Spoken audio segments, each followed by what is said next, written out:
नमस्कार, कसे आहात? आज एक मोदकाचा खूप मस्त सोपा आणि वेगळा प्रकार तुम्हाला दाखवणार आहे. तर तळणीचे मोदक आहे. अतिशय करायला सोपे आहेत. एकदा केले की तुम्ही 7-8 दिवस ठेवू शकता आणि मोदक जास्त दिवस खुसखुशीत राहावेत म्हणून काय काय करायचं यासोबतच्या टिप्स सांगणार आहे. तर पहिल्यांदा आपण मोदकांच्या आवरणाची कणिक तिंबून घेऊ.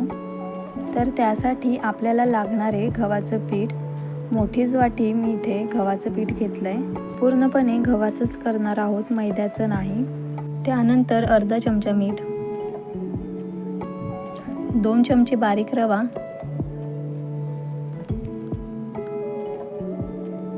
आणि 1 चमचा तूप टाकायचं. आता याला मिक्स करून घेऊ. आता हे तूप या पिठाला चांगलं चोळून लावायचं, म्हणजेच मग मोदक सगळीकडनं एकसारखे तळले जातात, एकसारख्या रंगावर तळले जातात आणि खुसखुशीत होतात. आता तूप लावून घेतलं, थोडं थोडं पाणी वळायचं आणि याला घट्ट मळायचं. तुम्ही जर याला पातळ ठेवलं तर मोदक चिवट होऊ शकतात, त्यामुळे थोडं थोडं पाणी घालू आणि याला घट्ट मळून घेऊ.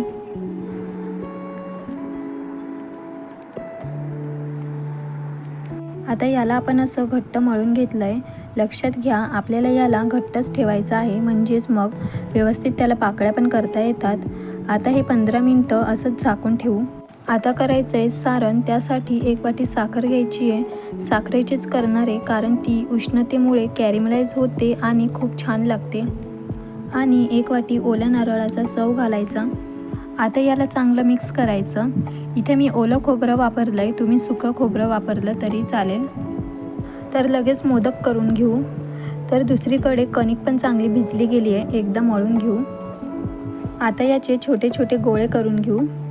तुम्हाला जितके लहान मोठे मोदक करायचे त्याप्रमाणे गोळे करून घ्यायचे. शक्यतो तळणीचे मोदक छोटेच करायचे.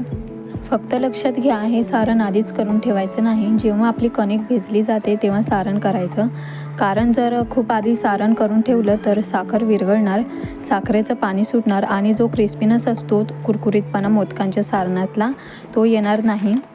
जर आधीच तुमच्याकडनं चुकून झालं तर तुम्ही फ्रीजमध्ये ठेवू शकता, कारण फ्रीजमध्ये ठेवल्यानंतर साखरेला लगेच पाणी सुटत नाही.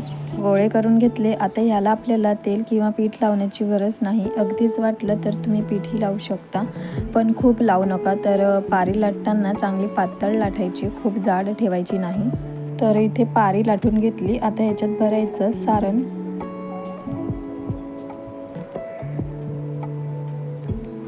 आता याच्या अशा पाकळ्या करून घ्यायच्या आहेत. आणि ह्याला ना काही हाताला तेल वगैरे लावण्याची गरज नाही. तुम्ही जर पीठ लावून लाटलं तरी चालेल, पण अति प्रमाणात पीठ लावू नका, नाहीतर मग काय होतं, सगळं ते पीठ तेलामध्ये उतरून तेल खराब होतं. आता याला आहे ना असं हलक्या हाताने हळूहळू बंद करायचं. व्यवस्थित त्याची शेंडी बंद करायची, म्हणजे तळताना फुटत नाही. तर हे बघा, छान झालंय मोदक. पाकळ्यासुद्धा मस्त झालेल्या आहेत. तर तुम्हाला मी पुन्हा एकदा दुसरा मोदक करून दाखवते. पहिल्यांदा पारी लाटून घ्यायची.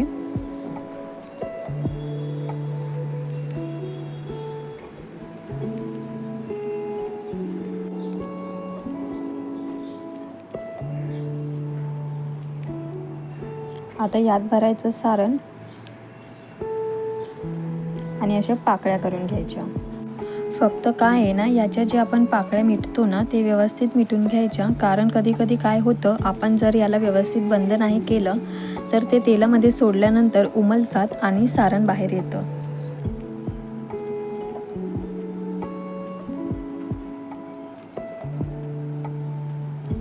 आणि हे बघा, तर इथे आपले सगळे मोदक म्हणजे 14 मोदक करून झालेले आहेत. तळून घेऊयात. तर तळणीसाठी तेल गरम करत ठेवलं आहे. तेल व्यवस्थित तापलेलं पाहिजे. तेल जर कमी गरम असेल तर मोदक खूप तेल ओढून घेतील, मऊ होतील, खुसखुशीत होणार नाही आणि नीट तळले जाणार नाही. तर एका वेळी मावतील तेवढे मोदक सोडायचे. थोडासा आकार धरला की मग त्यांना गोल गोल फिरवत मंद आचेवर असं खरपूस तळून घ्यायचं. मोदक तुम्ही जितकं मंद आचेवर छान असं खुटखुटीत होईपर्यंत तळाल, तितका तो जास्त दिवस टिकायला मदत होते. तर हे बघा, मोदकांनी आता छान आकार धरलेला आहे, मऊपणा वरचा निघून गेला आहे. मोदक मंद आचेवर तळून घेतलेत. आणि 4 ते 5 मिनिटांनी बघा मोदक असे छान बिस्किटांसारखे रंगावर तळून झालेलेत. काढून घेऊयात.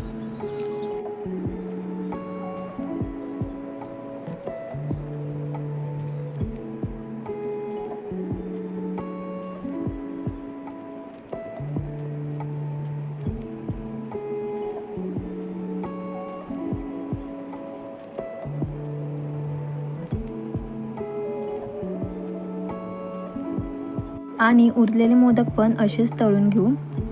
तर पुढची बॅच तळताना सुद्धा आपल्याला तेलाचं तापमान लक्षात घ्यायचं आहे. जेव्हा आपण आता अख्खी साखर घातली याच्यात, तेव्हा आपण तेलात तळत असतो ती आतमध्ये ती साखरसुद्धा तिला उष्णता मिळून अशी कॅरमलाइज होते आणि खूप मस्त कुरकुरीत लागते. तर आता हे मोदक पण मस्त मंद आचेवर तळले गेलेले आहेत. काढून घेऊयात. आणि आपले मोदक तळून झालेले आहेत. हे गार झाल्यावर मग खुसखुशीत होतात. तर या मोदकांमध्ये सुका नारळ असेल तरी छान लागतात, ओला नारळ असेल तरी छान लागतात. यामध्ये तुम्हाला अजून काजू वगैरे कापून घालायचे असेल तरी चालेल. तर 10 दिवस बाप्पा येणार आहेत, त्यात एखाद्या दिवशी ही रेसिपी एकदा नक्की करून बघा आणि बाप्पाला नैवेद्य म्हणून दाखवा. तर कशी वाटली ही आजची रेसिपी नक्की कमेंट करा आणि व्हिडिओ आवडला असल्यास चॅनलला नक्की सबस्क्राईब करा. तर भेटूया पुढच्या भागात. Happy cooking.